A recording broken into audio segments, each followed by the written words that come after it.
샬롬 샬롬 샬롬 샬롬. 하나님 사랑합니다. 여러분 주 안에서 사랑합니다. 시편 83편 1절에서 18절까지 말씀이죠. 영혼의 깊은 밤을 만났을 때 우리는 과연 어떻게 할까.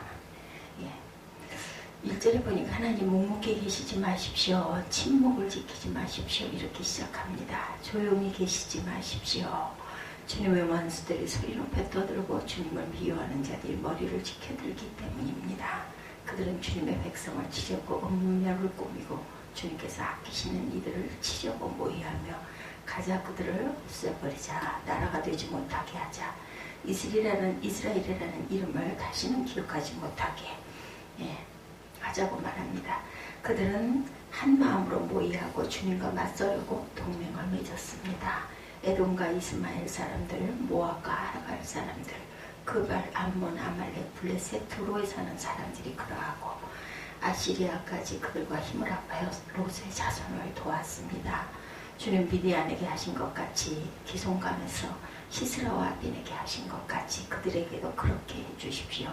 그들은 엔돌에서 멸망하여 밭의 거름이 되었습니다.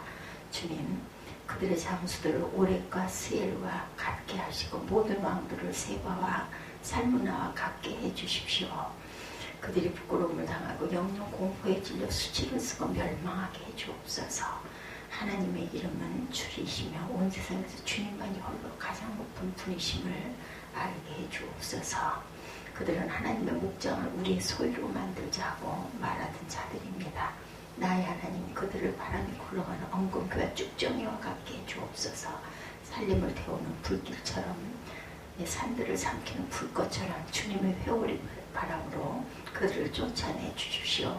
주님의 폭풍으로 그들을 두려움에 떨게 해주옵소서. 이렇게 적군들을 멸망하게 해달라. 아삽이 이렇게 얘기하고 있습니다. 어느 목사님에게 메일이 왔다 그래요. 제발 성도들을 희망 고문하지 말아달라. 이런 내용이었다고 하죠. 희망 고문이라는 말은 안 될 일을 될 것처럼 희망을 갖게 해서 괴롭힌다. 이런 뜻이죠. 감히 저희 평생 하나님을 더 가까이 하고자 노력해온 목사님이다. 이렇게 그 목사님은 그 내용에 대해서 이렇게 말씀하고 계십니다. 그러나 지금 남은 것은 실망과 의심과 회의뿐입니다. 예수님은 24시간을 바라보고 나는 죽고 예수를 산다고 노력해도 아무 일도 일어나지를 않습니다. 희망 고문으로 성도들을 현혹하지 말아주세요. 얼마나 많은 성도가 현실과 이상해서 괴로워하는지 아느냐, 이런 그 메일을 썼더라는 거죠. 이분에게 공감하는 분들 계실 거예요. 정말 하나님을 믿어도 될까? 하나님 정말 나의 기도에 응답하고 계신가? 이거 희망 고문 당하는 것 아닌가? 이런 갈등, 이런 회의, 이런 의문이 일기도 하죠. 이런 상태를 영혼의 마음을 만났다. 이렇게 말합니다. 하나님으로부터 마음의 상처를 받죠. 자꾸 실망하게 되죠. 83편 제가 말씀 잠깐 짧게 읽어드렸죠. 묵묵히 계시지 마십시오. 침묵하지 마십시오. 조용하지 마십시오. 1절에 이렇게 시작이 되죠. 형편도 말할 수 없이 힘들지만 하나님 정말 섭섭합니다. 하나님께 원망이 생기죠. 지금 이스라엘은 매우 어려운 처지에 있습니다. 주변 국가들뿐 아니라 아수르까지 나라가 이스라엘을 치려고 동맹을 맺죠. 이런 상황에서 시편 기자는 하나님께 고통스러운 기도를 올리고 있습니다. 2절에서 5절까지 보면 주님의 원수들이 소리 높여 떠들고 주님의 백성을 치려고 음모를 꾸미고 주님께서 아끼시는 이들을 치려고 모의하며 가자 그들을 없애버리고 나라가 되지 못하게 하자. 이렇게 그들이 동맹을 똘똘 뭉쳐가지고 이 나라를 침략합니다. 이스라엘이라는 이름을 다시는 기억하지 못하게 하자고 말합니다. 그들은 한 마음으로 모의하고 주님과 맞서려고 동맹을 맺습니다. 하나님께 이전 그 광야에서나 가나안 땅을 정복할 때처럼 자신들을 도와달라, 구원해달라고 기도하죠. 8절에 9절에 보면 주님 미디안에게 하신 것 같이 기송강에서 시스라와 야빈에게 하신 것 같이 그렇게 해주십시오. 11절에도 주님 그들의 장수들을 오렉과 스엘과 같게 하시고 모든 왕들을 세바야 살문나와 같게 불질러 달라고 이렇게 간곡히 아주 이름을 들어가면서 기도하죠. 기도는 하지만 믿음은 흔들리고 있어요. 우리에게도 어두운 밤이 온다는 것을 우리가 압니다. 죄에 넘어지고 믿었던 사람에게 배신을 당하고 주위 사람들에게 거부당하고 멸시를 받고 실패하고 수치를 겪고 가난해지고 연약해지고 내동댕이 쳐지고 사방으로 우겨쌈을 당하며 하나님께조차 버림받은 것 같은 그러한 순간들이 있죠. 우리는 영혼의 밤이 올지라도 믿음이 흔들리지 않을 수 있을지를 스스로에게 돌아봐야 합니다. 예수께서는 다시 오실 때 믿음을 보겠느냐 이렇게 말씀하시죠. 앞구절을 읽어보면 주님이 찾으시는 믿음은 낭망하지 않는 믿음임을 알 수가 있습니다. 누가복음 18장 1절에서 8절을 보면 한 과부에게 억울한 일이 생겼는데 재판장에게 찾아가 자기의 억울한 일을 풀어달라고 청을 합니다. 뇌물을 받지 않고는 재판을 해주지 않는 나쁜 재판관이라 처음에는 거들떠보지도 않았는데 계속 찾아봐 쫓으니 결국 귀찮아서 내가 들어줘야 되겠다 이렇게 얘기하죠. 내가 하나님을 두려워하지 않고 사람을 무시하나 과부가 나를 번거롭게 하니 내가 그 원한을 풀어주리라. 그렇지 않으면 늘 와서 나를 이렇게 번거롭게 할 것이다. 그러면서 말씀하죠. 하물며 하나님께서 그 밤낮 부르짖는 택하신 자들의 원한을 풀어주지 아니하시겠느냐. 그들에게 오래 참으시겠느냐. 이 말씀을 하시고 세상에 다시 오실 때 믿음을 보겠느냐 이렇게 단식을 하십니다. 그러므로 예수님이 찾으신 믿음은 어떤 일이 있어도 낭망하지 않는 그런 믿음을 찾고 계십니다. 그리고 낭망하지 않는 믿음의 기도인 것을 또한 알 수가 있죠. 어떤 낙심되는 상황이 벌어지더라도 하나님께 기도한다는 그런 낭망한 것은 아니죠. 시편 83편에는 감사도 찬양도 기쁨도 용서도 사랑의 고백도 없습니다. 그저 도와주세요. 기도로는 아주 수준이 낮은 기도, 살려주세요. 이런 기도. 그런데 아주 굉장히 절실한 기도죠. 나의 하나님 그들을 바람이 불러가는 엉겅퀴와 쭉정이와 같게 해주옵소서. 살림을 불태우는 불길처럼 산들을 삼키는 불꽃처럼 주님의 회오리 바람으로 그들을 쫓아내어 주옵소서. 주님의 폭풍으로 그들이 두려움에 떨게 해주옵소서. 이렇게 기도합니다. 그러나 절망적인 상황에서도 여전히 기도했다는 것, 그것이 굉장히 귀하죠. 정말 절망에 빠졌을 때 기도할 힘도 없습니다. 그런 용기도 나지 않습니다.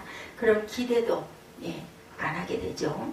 형편이 너무 어렵고 상황이 절망적이고 수준 높은 기도를 드릴 수 없을지라도 기도를 결코 우리는 포기하지 말아야 한다. 우리는 우리 민족이 평화 통일을 이루도록 기도하고 있습니다. 그런데 핵실험 소식이 종종 들리죠. 평화로운 통일은 점점 물 건너가는 것 같은 그런 느낌이 듭니다. 우리는 세세한 거 잘 알지 못해요. 그래도 뉴스를 조금 접하다 보면 이런 이야기가 많이 들리죠.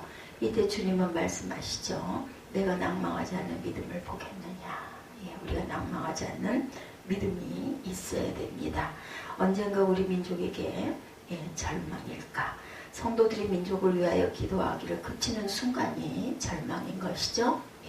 절망의 순간은 한 성도가 주님의 부르심을 느끼고 신학교를 들어갔다고 그래요. 그러나 졸업을 하였는데도 사역지는 주어지지 않습니다. 그는 주님의 부름이 이해되지가 않았다고 그래요. 그때 내가 너를 나의 종으로 쓰겠다 하시는 주님의 말씀을 듣습니다. 그것은 기도였어요. 하나님의 나라를 위하여 기도를 시키시는 거죠. 어처구니가 없어서 기도시키시려고 신학교를 졸업하게 하신 겁니까? 이렇게 기도했다고 합니다. 그런데 기도하면서 알았다 그러죠. 기도하는 일에도 신학훈련이 얼마나 소중한 것인지 이것을 알았다고 합니다. 영혼의 밤이 왔을 때 기도가 생명줄이라는 것을 우리가 알아야 되죠. 기도가 그치는 순간 하나님의 약속은 희망 고문이 되어버리고 맙니다. 탄식이라도 기도할 말을 찾지 못하거든 두 손이라도 들고 손에 힘이 없거든 엎드려서 하더라도 그렇게 있을 때 새벽은 밝아옵니다. 기도를 하고 짧게 보면 응답되지 않은 것 같지만 길게 보면 응답을 받죠. 시편 기자의 기도는 응답받지 못한 것 같아요. 당시로 보면 그렇죠. 그러나 결국 응답을 받습니다. 팔레스타인 지역을 지금 보면 1984년 광주 통합병원 수술대기실에서 하나님하고 3번 불렀을 때 아무런 응답을 듣지 못했지만 32년이 지난 다음 그는 응답받았다는 것을 깨달았다고 하죠.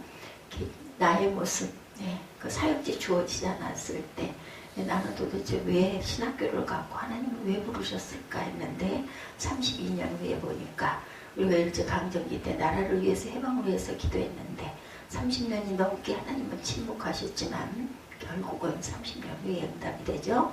36년 동안 아무런 어떤 소식도 아무런 느낌도 아무런 그럴듯한 그러한 희망도 보이지 않았지만 어느 날 갑자기 해방이 주어지죠. 그 사람들은 모두 다 놀랍니다.